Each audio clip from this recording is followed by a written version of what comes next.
स्वागत करती हूँ सभी बहनों के चैनल पे। आइए एक तरह सा गीत लेके आप सबके बीच में अवधि नाच के खुशबू रानी के साथ में। अगर अच्छा लगे तो कमेंट करके जरूर बताइएगा। आचारिया मेला रे दर दर किनारी, आचारिया मेला रे दर दर किनारी, आचारिया मेला रे दर दर किनारी।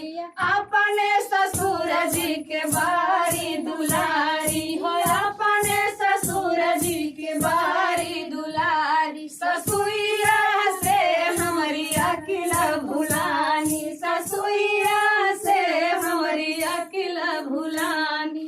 चारिया मेला गई दर दर किनारी, आचारिया मेला गई दर दर किनारी। अपने भसुर जी के बारी दुलारी, अपने भसुर जी के बारी दुलारी। जेठानिया से हमारी अकिल भुलानी, जेठानिया से हमारी अकिल भुलानी। साड़िया न मेला गई दर दर किनारी, साड़िया न मेला गई दर दर किनारी। अपने बलम जी के बहुत ही प्यारी, अपने बलम जी के बहुत ही प्यारी। सवतिया से हमारी अकिल भुलानी, सवतिया से हमारी अकिल भुलानी। आचारिया न मेला गई दर दर किनारी, आचारिया न मेला गई दर